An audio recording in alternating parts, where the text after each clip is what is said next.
J'espère que tu vas bien cette semaine. Je suis contente de te retrouver. Moi, je suis beaucoup dans mes réflexions là depuis les dernières semaines. En fait, depuis que je t'ai parlé de médias sociaux, j'ai encore cette réflexion-là à avoir par rapport aux médias sociaux, dans le sens que j'ai pas été très présente en story cette semaine et ça m'a fait du bien. Contrairement des fois à d'autres moments dans ma vie où j'ai pu me sentir coupable de pas être là, puis est-ce que ma communauté va s'ennuyer, puis là, je l'ai pas, ce sentiment-là, parce que j'ai bâti une belle communauté podcast. Merci beaucoup d'être là et vous êtes à l'écoute à chaque semaine. Donc, le fait de pas être en story pendant 2, 3, 4 jours, ben, ça me dérange pas parce que je le sais qu'à quelque part, on va se retrouver ici à chaque mardi. Donc, ça, c'est vraiment une bonne nouvelle pour moi. Je suis vraiment heureuse de te retrouver ici à chaque semaine. Et il y avait le mot deuil en ce moment qui était très, très fort pour moi à plusieurs niveaux. Premièrement, parce que je sens que j'ai des deuils à faire au niveau des médias sociaux présentement. Est-ce que je vais rester encore sur Facebook? Est-ce que je vais rester encore en story? Qu'est-ce qui va se passer pour moi avec les médias sociaux? Je suis encore dans cette espèce de réflexion-là parce que je veux avoir du plaisir puis je veux avoir du fun.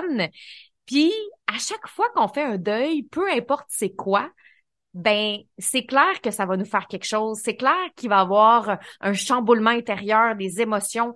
Tu sais, je pense à mon deuil quand j'ai quitté ma maison au Québec. Je l'aimais, ma maison au Québec. Fait que même si oui, j'étais heureuse d'aller dans ma nouvelle vie de nomade, ben, j'ai aimé ma maison.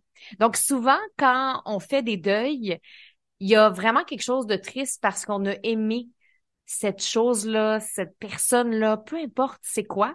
Et ça vient avec, dans le sens que oui, il y a souvent quelque chose de beau après, mais il y a beaucoup d'émotions à vivre aussi. Et aujourd'hui, c'est aussi une journée particulière pour moi parce qu'on va célébrer le décès de j'allais dire mon grand-père, c'est fou, hein?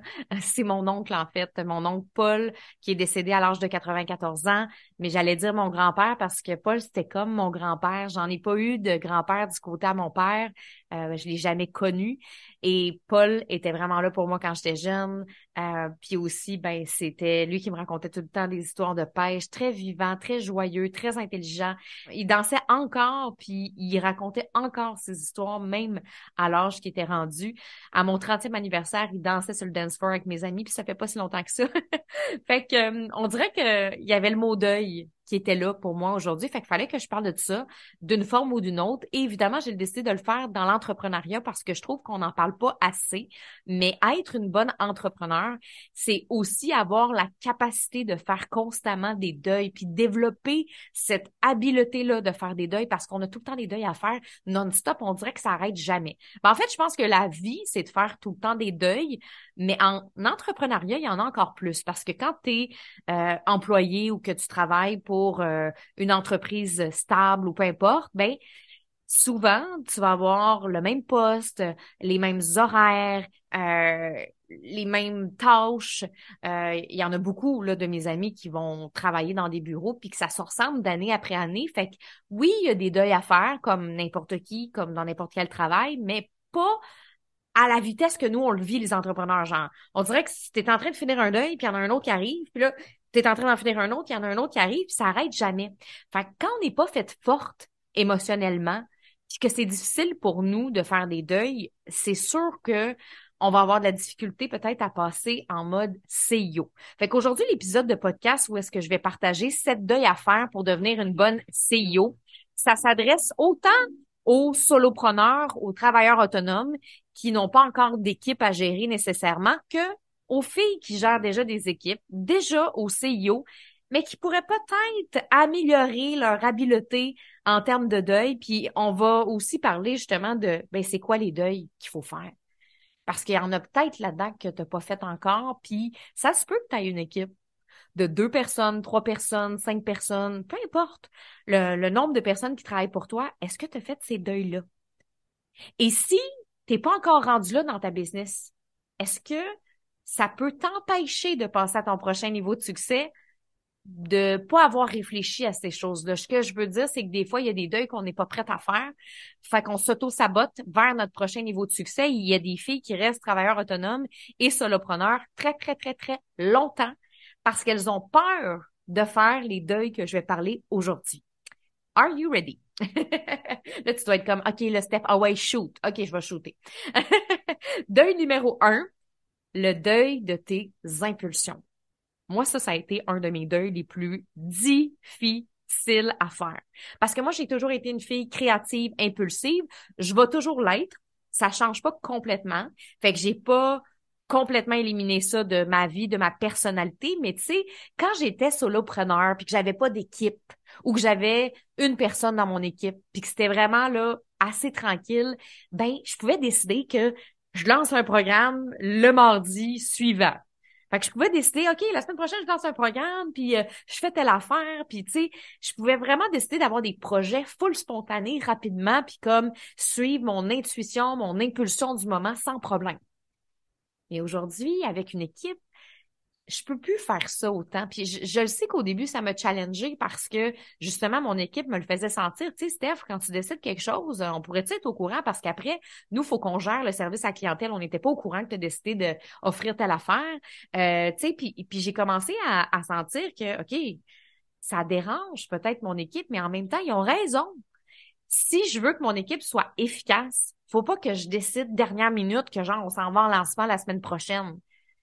C'est super important de mieux planifier les choses à l'avance et faire le deuil de tes impulsions, c'est aussi pour mieux prévoir et planifier le chiffre d'affaires annuel que tu vas faire parce que, tu sais, tu peux pas faire 1 million sur le fly juste sur l'intuition. Je dis pas que l'intuition va pas t'aider et va pas contribuer à aller plus rapidement vers le million. Parce que moi, souvent, les programmes que je crée, c'est vraiment l'intuition, structure sacrée. Je l'ai créé, je pense, en plein milieu de la nuit avec une pleine lune. Puis j'ai bâti ça, puis on l'a monté assez rapidement aussi. Sauf que ça reste que la plupart de l'année est quand même planifiée. Il y a des moments de lancement, il y a des moments stratégiques parce que si on veut faire un gros chiffre d'affaires, si on veut faire 1 million de dollars cette année, ça peut pas être juste go with the flow. Fait que ça a été un deuil quand même assez difficile pour moi à faire. Puis je le sais qu'il y a des filles que je coach, que c'est pour ça qu'ils font pas plus d'argent. Parce qu'elles se disent, ouais, mais j'aurais plus la liberté créative que j'ai là présentement, là, si je décide de lancer ça, si je décide de faire ça. Ben oui et non, dans le sens que j'en ai beaucoup de liberté créative, c'est juste qu'aujourd'hui, je peux plus avoir les impulsions d'une solopreneur.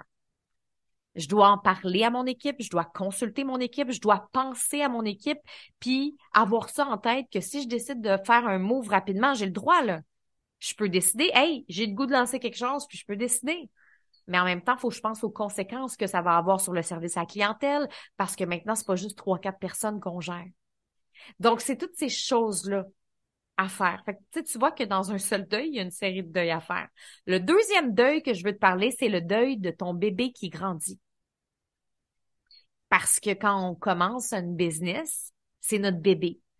C'est notre bébé, puis on en prend soin, puis c'est vraiment important pour nous, puis on sait exactement comment s'occuper de notre bébé. Tu sais, c'est exactement la même image qu'une maman qui s'occupe de son bébé, puis ça, j'en parle souvent, tu sais. La maman s'occupe de son bébé, elle lui donne son biberon ou elle l'allaite, peu importe, puis elle s'occupe de lui, elle connaît ses cris, OK, ça c'est parce qu'il a faim, ça c'est parce qu'il est fatigué, puis elle connaît son bébé comme nous, on connaît notre business puis notre entreprise. Et là, à un moment donné, ben, c'est le temps de faire garder ton bébé. Oh, c'est challengeant de faire garder son bébé pour la première fois. Est-ce que la personne va donner le lait de la bonne façon? Est-ce que la personne va reconnaître les cris? Et là, il faut comme faire confiance, mais des fois à l'aveugle, surtout au début. Parce qu'une fois que la personne a gardé le bébé plusieurs fois, ça peut contribuer évidemment à ce qu'on ait plus confiance en la personne. Mais au début, c'est comme, ah, vas-tu comprendre mon bébé? Ben, c'est exactement ça dans une business. Quand on commence à déléguer, au début, c'est difficile parce qu'on est attaché à notre bébé, mais à un moment donné, il faut réaliser que le bébé grandit. Le bébé est en train de devenir un ado ou même un adulte et on peut plus s'en occuper toute seule. Parce qu'un ado, va te le dire, c'est difficile à gérer, selon mes amis qui en ont. Puis peut-être que tu es quelqu'un qui a un ado présentement puis que tu fais partie des mamans qui ont des ados pas toujours évidents, dans le sens que à un moment donné, ça grandit puis on peut pas s'occuper d'un ado comme on s'occupe d'un bébé. Un ado, c'est beaucoup plus autonome. Ça ne tente pas que maman soit tout le temps là. Ben, c'est exactement comme ça aussi qu'on gère notre équipe. Si tu es toujours dans ton énergie masculine à l'excès avec ton équipe, puis que là, tu veux pas, là, OK, non, je veux pas qu'il fasse ça comme ça, puis je veux pas qu'elle elle fasse ça comme ça, puis là, c'est de même que je l'avais vu, puis, tu sais, puis qu'on est trop control freak dans notre approche avec notre équipe, c'est parce qu'on prend encore notre business pour un bébé. Donc, il y a vraiment ce deuil-là de voir comme notre entreprise grandir alors qu'il y a de ça peut-être 2 ans, 3 ans, 4 ans, ta business, t'étais toute seule dedans. Fait que ça, c'est un deuil à faire. Il faut apprendre à déléguer aussi avec confiance, en acceptant le fait que notre entreprise grandit. Ensuite, le deuil numéro 3 que je veux te parler, c'est le deuil de certains projets. C'est clair qu'on a tous des projets. En tant qu'entrepreneur créative, il y a plein de femmes, moi, qui se disent multipotentielles dans mes formations. Steph, moi, je veux faire plein d'affaires. Et ça, j'en parle beaucoup, beaucoup, beaucoup dans mes podcasts. Tu sais, quand tu veux justement lancer un podcast, tu veux faire une formation en ligne, tu veux faire des retraites, tu veux peut-être lancer des produits, peu importe c'est quoi ton entreprise. Puis ça se peut que tu aies une entreprise aussi dans le service, comme par exemple, tu es avocate, mais tu aurais le goût de développer peut-être une formation en ligne, un service spécialisé. Tu sais, peu importe c'est quoi notre entreprise, on a tous plein de projets. Mais quand l'entreprise grossit, on a de moins en moins de projets. Moi, par exemple, quand j'ai commencé ma business, j'avais à peu près 3 projets par trimestre. Parce qu'on dirait que j'étais capable de plus en faire parce que les projets étaient plus petits aussi, parce que la business était plus petite. Mais là, plus ça grossit, plus les projets, c'est des projets gros, des projets à 1 million de dollars, des projets d'envergure.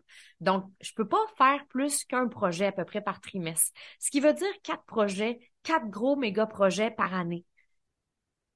Ça fait en sorte que faut que je fasse des deuils parce que moi, je veux en faire en motadine des affaires. Puis, imagine en plus qu'on a nos projets de business, mais on a nos projets personnels. En début d'année, moi, j'ai fait ma dream list de tout ce que je voulais faire dans mon année. Fait que là, j'ai écrit là, que je voulais faire des cours d'espagnol, ukulélé, cours de sound healing. Je veux partir en voyage au Pérou, au Chili, peut-être aller au Mexique, voir des amis là-bas. Tu sais, je veux apprendre ci, apprendre ça. Fait que là, à un moment donné, tu t'as ça, puis tu fais comme, ah, OK, en plus, j'ai même pas mis mes projets business là-dedans. Et là, tu rajoutes tes projets business, là, tu regardes ça, t'es comme, oh my God, quand est-ce que je vais avoir le temps de faire tout ça cette année? Et là, la réponse, elle est là. Je ne pourrai pas faire tout ça cette année. Donc là, il faut que je choisisse. Ah, fuck! Que je choisisse. Qu'est-ce que je fais? Est-ce que c'est l'ukulélé? Est-ce que c'est l'espagnol? Puis là, en plus, j'ai mes projets business. Mais là, si je fais un lancement, un gros lancement, je vais-tu avoir le temps, moi, de mettre du temps pour mes cours d'espagnol? Puis je vais-tu pouvoir faire du ukulélé pendant que je suis en train de faire une nouvelle campagne médias sociaux que je veux tester? Puis c'est tout ça qui rentre en ligne de compte et on doit faire le deuil de pas juste certains projets, j'ai même envie de dire de plusieurs projets. Et là, quand tu regardes ça, je me dis, OK, il faut que j'en choisisse peut-être 4 cette année, puis ça va être peut-être 4 autres l'année prochaine. Mais en même temps, moins je choisis de projets, plus je les sélectionne avec mon énergie de la femme sage. Donc, je suis vraiment plus dans la réflexion, je suis vraiment plus dans la conscience et j'aime ça pour en avoir beaucoup. Justement, mon ancienne vie, j'étais tout le temps dans l'archétype de la jeune fille. Puis là, j'étais comme, oh my God, je fais ça, je fais ça, je fais ça, je fais ça. Je vais suivre un cours de cuisine, puis demain, je vais aller faire une randonnée. Puis là, après-demain, et là, à un moment donné, je suis complètement brûlée. Je m'épuise complètement, je m'épuisais complètement quand j'étais dans cette énergie-là. Puis en même temps, je suis contente de l'avoir expérimenté, puis ça faisait partie aussi, ben, j'étais là dans ma vie. J'étais dans ma période d'archétype de jeune fille, tu sais. Fait que c'est normal, c'est correct, sauf que là, pour être une CEO, parce qu'on est là-dedans aujourd'hui, une CEO, pour être une présidente d'entreprise, pour pouvoir mettre ce chapeau-là, ben c'est hyper important de faire le deuil de certains projets, puis même de plusieurs projets, autant personnels que professionnels. Un mix entre les deux.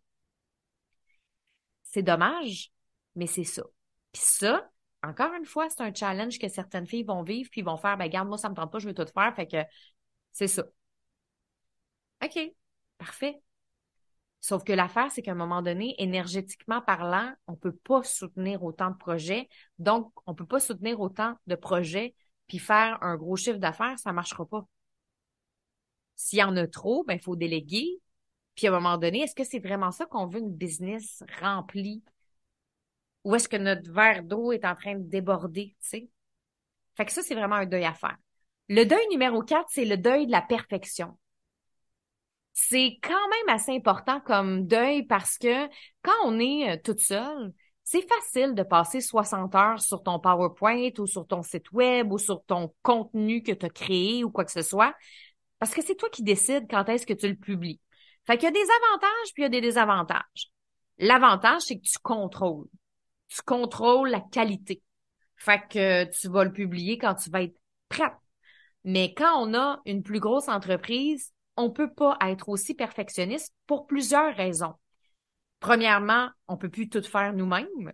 Donc, comme je disais tantôt avec le numéro 2, c'est comme ton bébé qui grandit. Fait que là, à un moment donné, ben, faut que tu gardes ton bébé parce que toi aussi, tu as besoin de te recharger puis de prendre du temps pour toi, comme on a besoin en tant que CIO de travailler sur certaines tâches qui nous appartiennent à nous. Et là, ben, ça fait en sorte qu'il faut que tu apprennes à déléguer puis à relâcher le contrôle que ça sera pas fait comme toi tu le fais d'habitude. Mais il y a aussi le fait qu'il y a de plus en plus de tâches, plus la business grossit. Donc, ça fait en sorte que si on se met à être perfectionniste avec chaque micro-tâche, on finira plus. On finira jamais. Parce qu'à un moment donné, il y a des choses peut-être qu'on prenait le temps de faire vraiment à la perfection avant que là, hey, il faut choisir, là.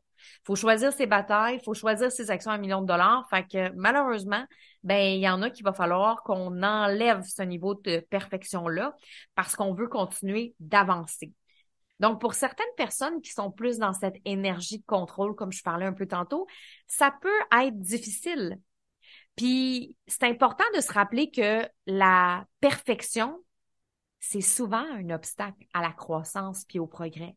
Fait que plus on est dans la perfection, moins on se dirige vers son rôle de CIO. Ou si on est dans notre rôle de CIO puis on est dans la perfection, probablement qu'à quelque part, on a une énergie masculine à l'excès. Tu sais, probablement qu'il y a quelque chose qui va peut-être moins bien, soit dans nos communications, soit avec notre gestion d'équipe, qu'il y a des tensions puis on comprend peut-être pas pourquoi. C'est parce qu'on n'a pas fait le deuil de la perfection. Le cinquième deuil, c'est le deuil de l'urgence. On a l'impression dans une business que tout est urgent. OK, let's go, faut que j'aille répondre à mes messengers, là, faut que je réponde à mes messages courriels, mais là, en même temps, faut que je travaille sur la formation que je suis en train de lancer, puis là, j'ai ce lancement-là. Ah oui, puis c'est vrai, j'ai les finances, c'est la fin du mois. Ah oui, mais il faut que je fasse ça aussi, puis ah, j'ai mon contenu de réseaux sociaux. Et plus ça avance, plus il y a de tâches, et plus il y a de tâches, si tout est urgent, on va virer folle, mesdames. En fait, on vire folle comme entrepreneur si tout est urgent parce qu'on va grossir et tout va être encore plus urgent. Donc, il faut faire le deuil de l'urgence. Apprendre à hiérarchiser les tâches, les projets, les choses à 1 million de dollars comme je parle constamment. Ça, c'est super important parce que on peut vite se mettre de la pression. Puis, tu sais, moi, il y a des jours où est-ce que je me sens comme ça, puis le deuil de l'urgence, ben, ça se peut que ce soit un deuil que j'aille à faire plusieurs fois par semaine. Dans le sens que des fois, j'ai des journées où est-ce que je suis comme, oh my God, là, faut que je fasse ça, faut que je fasse ça, faut que je fasse ça, j'ai ce projet-là, j'ai ce projet-là, j'ai ce projet-là.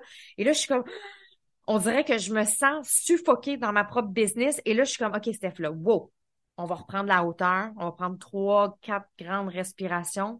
Et là, je vais mettre à hiérarchiser mes tâches, ma to-do, les projets. Je vais déléguer certaines affaires aussi. Et je vais surtout accepter que tout n'a pas à être urgent. La personne qui t'a envoyé un messenger à midi, elle peut encore attendre à 12h15. Elle peut même encore attendre jusqu'au lendemain. Mais des fois, on se met tellement la barre haute, puis on se met tellement de pression que tout est urgent. Puis si tout est urgent, ça devient vraiment là fuzzy dans notre cerveau. Puis là, on est comme oh my God, oh my God, oh my God. Et là, on file pas bien. Émotionnellement, on se sent pas bien. On vit de la frustration, de l'anxiété. Donc, c'est pas ce qu'on veut. Donc, deuil de l'urgence, ça fait du bien. Le sixième deuil que tu as à faire, c'est le deuil identitaire. Le deuil de ton identité du moment. Parce que ton identité va changer. Elle va changer quand tu vas devenir CIO ou elle va changer quand tu vas devenir une CIO d'excellence, peu importe t'es où aujourd'hui, parce que ça se peut que tu m'écoutes puis t'es pas rendu là encore, mais que tu souhaites et que tu aspires. Ça se peut que t'es déjà une CIO, mais t'écoutes ça puis t'es comme, oh my God, ouais, mais j'ai pas fait mon deuil au niveau des projets, puis j'ai pas fait mon deuil au niveau de l'urgence. Puis là, de toute façon, le but, c'est pas de se mettre de la pression puis de la perfection, mais à chaque fois qu'on va aller à notre prochain niveau, c'est un prochain niveau identitaire. Fait qu'il faut laisser derrière nous notre ancienne peau pour créer notre nouvelle peau qui est différente. Et ça vient avec une nouvelle posture, ça vient avec des nouvelles qualités, ça vient avec des nouvelles compétences. Lorsqu'on est une CIO, on apprend par exemple à devenir une leader. On n'a pas toujours besoin d'apprendre à devenir une leader quand on est solopreneur parce qu'on se gère nous-mêmes. Mais quand on se met à avoir des gens autour de nous, on devient une leader et pour ça, c'est une nouvelle identité. Puis ça se peut que c'est challengeant parce que tu n'avais pas cette identité-là avant. Donc, on doit faire des deuils de notre ancienne identité et de nos anciennes identités précédentes.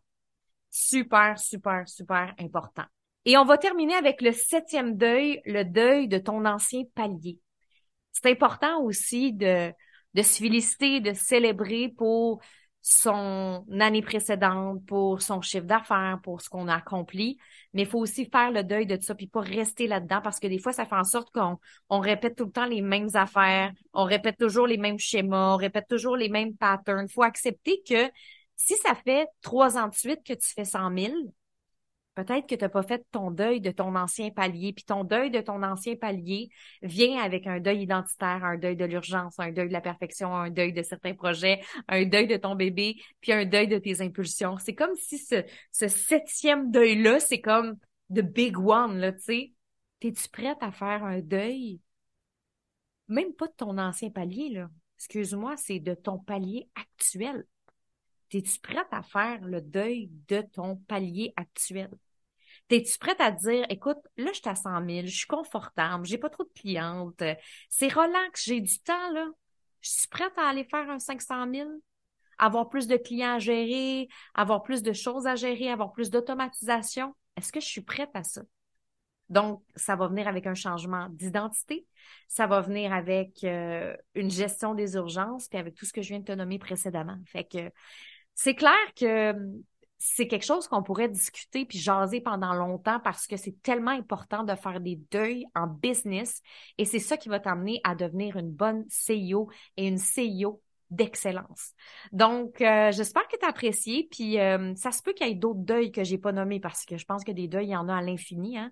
J'aurais pu en nommer 20, 30, 40, mais j'ai choisi ceux-là que je vois le plus, que moi j'ai vécu, que j'ai passé à travers, que je vois mes entrepreneurs vivre. Donc, je serais curieuse de t'entendre sur ça a été quoi, toi, le deuil qui est venu le plus te chercher aujourd'hui? As-tu l'impression qu'en ce moment, tu en as un en particulier à faire, peut-être deux aussi? Viens me partager ça en story Instagram ou encore sur Messenger ou en courriel, peu importe. Là, je suis encore là, je suis encore sur les réseaux. J'ai pas dit que j'allais quitter non plus, mais je veux juste faire les choses différemment pour pouvoir encore plus avoir de liberté. Puis ça a toujours été ce qui était le plus important pour moi. Fait que merci beaucoup d'avoir été là cette semaine. Je suis super contente encore une fois de toujours te retrouver. C'est super le fun. Si tu as aimé l'épisode de podcast, fais-moi un beau 5 étoiles dans iTunes, Apple Podcast et nous on se retrouve la semaine prochaine. Bye!